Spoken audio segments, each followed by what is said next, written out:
All right, Shalom. First and foremost, I want to give praise and honor to Yahweh Bashem Shai. Double honor to the apostles and the elders of the great millstone, and to all the argument across the globe. Put in the word of truth and sincerity. I want to say Shalom. So I died now at the great millstone camp in Chicago with a quick little lesson. It might be a couple of parts. 'Cause I'm not quite sure how much battery or memory space I got. But basically, the lesson is the Lord's judgment and how He kills two birds with one stone. All right, and there's plenty of scriptures in the Bible and apocrypha that backs up this claim. All right, so we're going to get to the definition of or the saying of kill two birds with one stone. It's a proverb. That's what it is. It's a proverb, which means achieve two aims at once. Okay. All right. So sometimes you have let's take for instance like you have a drunk driver driving, right? Well, he'll smash into another car. Sometimes the other person lives, sometimes they don't. But the point being is that the judgment, all right, well, for that driver of the car that was drunk to get a DWI or to get arrested or whatever, and it's also the judgment of the other car that he struck to get to get injured or to have his vehicle totaled, or whatever the case may be. However, it turns out, and I like to use the analogy of a plane crash. You see big old planes and jets falling out the sky with 100, 200, sometimes 300 passengers, and they all don't make it. Well, that's the Lord's judgment, man. The Lord is going to judge in great number. All right. If I can get that real quick. Bear with me because I'm using the computer also, and it doesn't really work 100% how I like. So bear with me. I'm not gonna hold on. Matter of fact, I'm gonna get it on here. It's easier.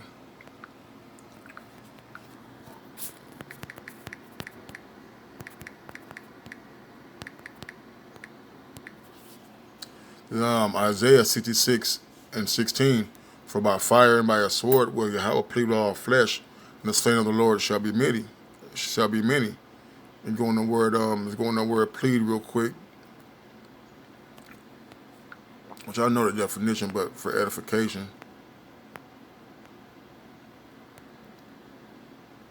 which you get the word shapat. We got a brother named Shapaya, right? So it means to judge, to govern, to vindicate, to punish, to act as a lawgiver or judge, to decide a controversy, to execute judgment, vindicating, condemning, and punishing. All right. So the Lord is coming to judge and punish, man. All right. So kill two birds with one stone. The proverb is achieve two aims at once. Okay.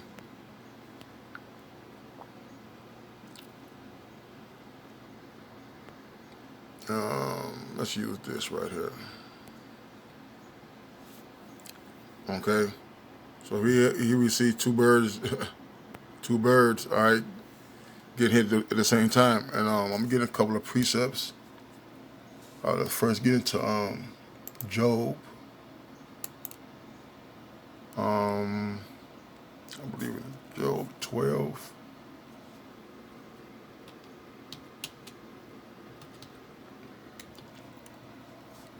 This is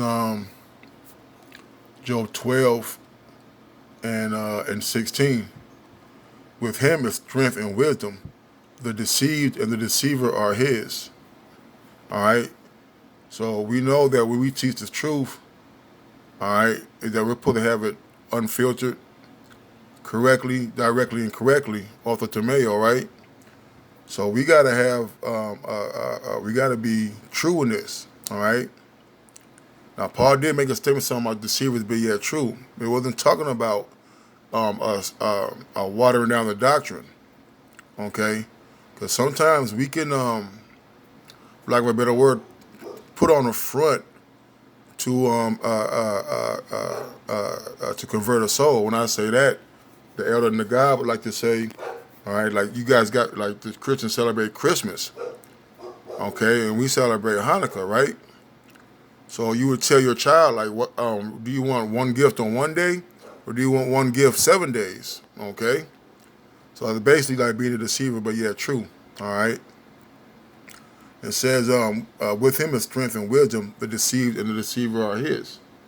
All right. So when we have, you can take this to the church. All right.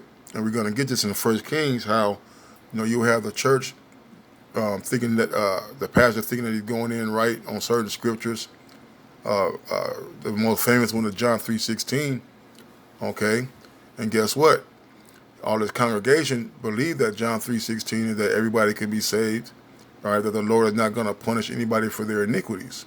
All right, so that's an example of the deceiver and deceived are the Lord's, right? We're going to get it on 1 Kings.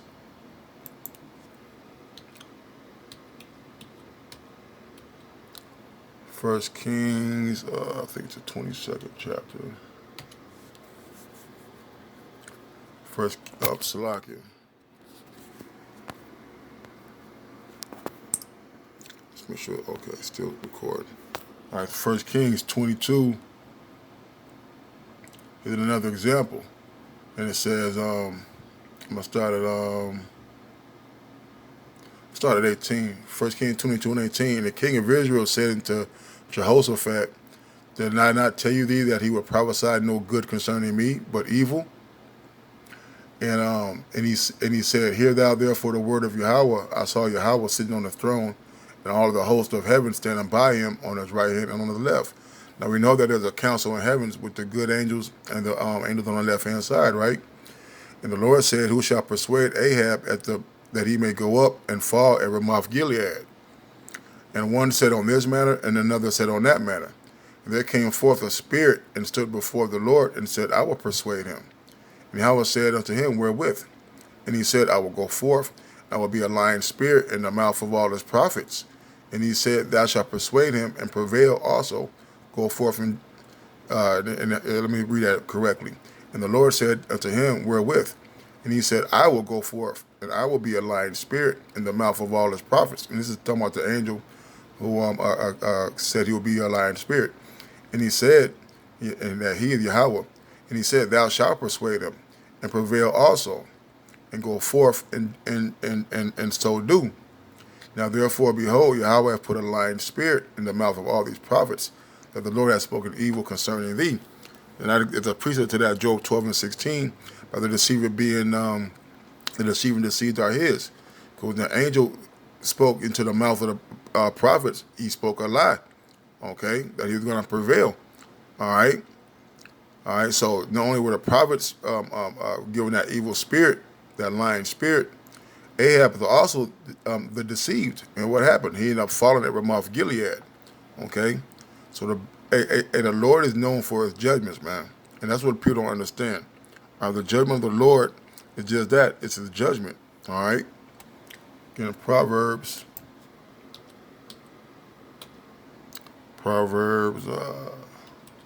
Dang, I keep doing that. Salakia, 11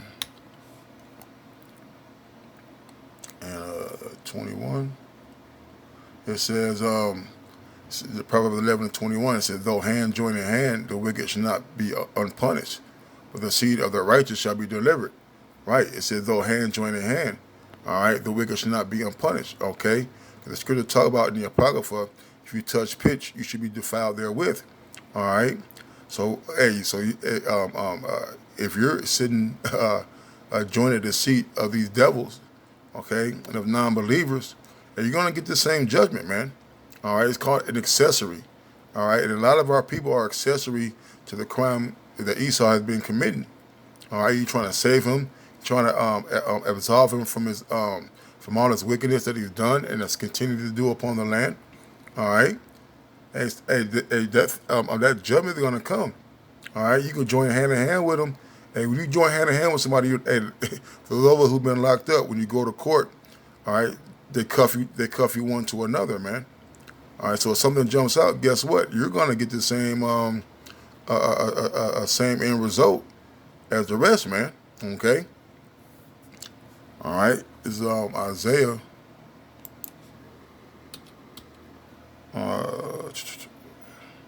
Isaiah, the first chapter. Isaiah 1. and 28.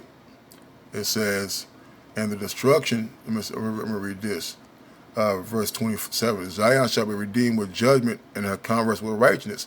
And there goes two birds with one stone. All right, it doesn't always mean a bad thing, okay? All right, because the Lord of judgment is both sides, man, all right? All right, it says Zion shall be redeemed with judgment. We know Zion is another name for Israel, right? The memorial or monument. And their converse with righteousness. All right, we know that the heathen cannot be saved. You know the heathen are not going to be righteous. So the converse are talking about the Israelites, Israelite foreigners and proselytes. Okay, all right, so they're going to be the ones getting redeemed, the believers. Verse 28. And it says, and the destruction of the transgressors and of the sinners shall be together, and they that forsake the Lord shall be consumed. Okay? So it says the destruction of the transgressors and the sinners, man. All right, so what's sin? A transgression of the law. And what's a transgressor? Someone who commits a sin. Okay, so both of those are going to get judged by the Yahweh Shemi Shai. They're going to get burned, man. All right, they're going to get destroyed. All right? So the Lord, the Lord renders judgment, in a manifold way, in manifold ways, man. Okay, let's get to Ezekiel. Make this kind of quick. Ezekiel, the 3rd chapter. Ezekiel clearly breaks it down through the Spirit of the Lord. Let me see, 18. It says, I'm gonna start at Ezekiel 3 and 6 and 17. It says, Son of man, I made thee a watchman unto the house of Israel. Therefore hear the word of my mouth and give them warning from me. Okay, so we have the word of Yahweh Shemi Shai, which goes forth to Amos 3 and 7. And also wisdom was given with them from the womb. All right, the Lord ordained us from the belly to be prophets to the nations. Okay, he said, I'm putting part of our job to be a watchman.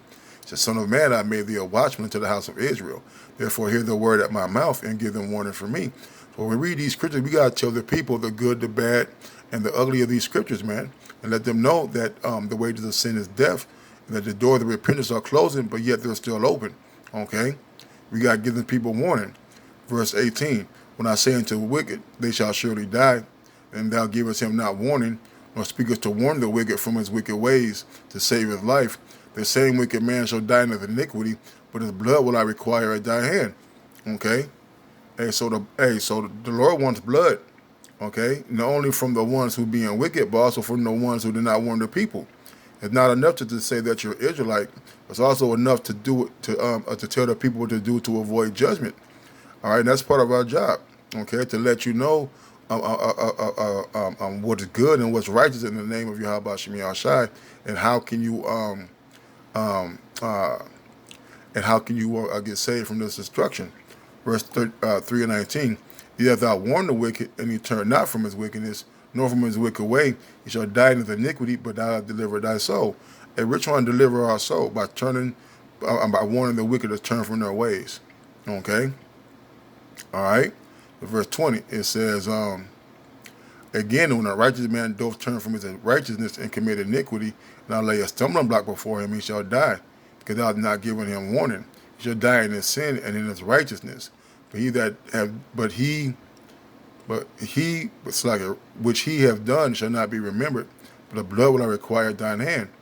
Okay, so you got a brother that's in his truth, and you see him going through some things, and you don't try to help him.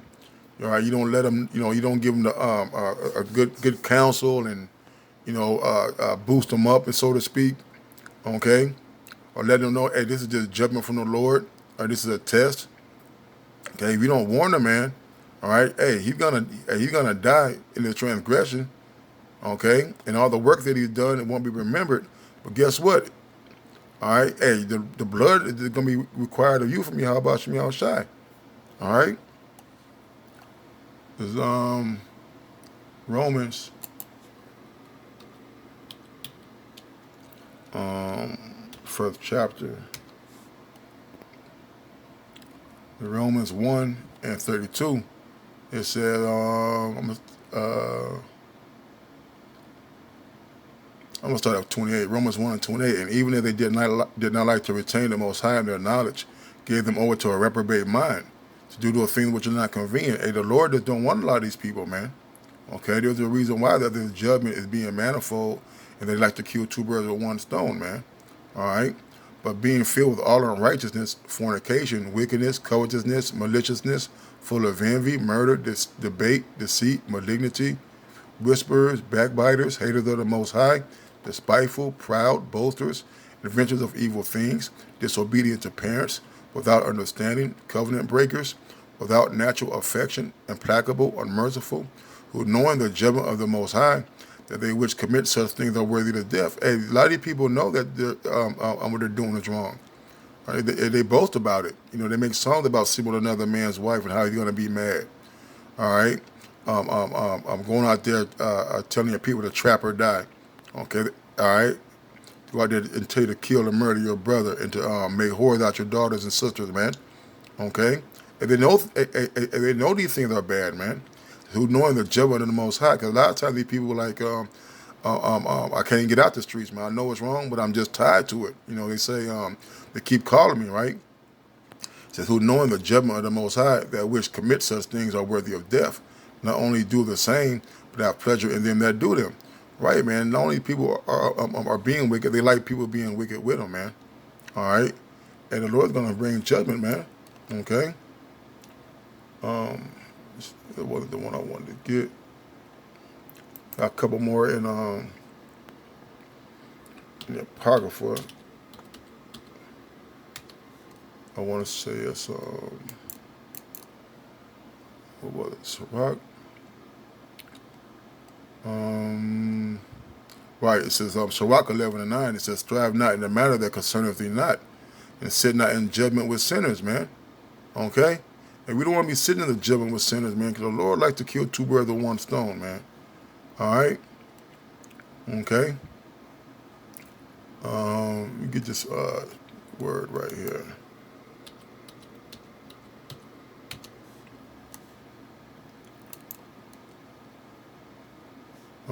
Salakia. It's Sirach 13:1.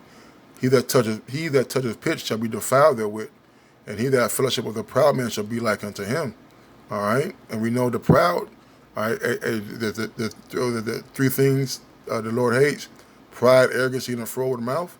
Okay, hey, this is what's going to be on the judgment of the Lord, man. When you join yourself into these people, man. All right. So with that, I want to say, call Allah, Yabashmi Al Shai, double honor to the apostles and the elders of the great millstone. Until next time, Shalom.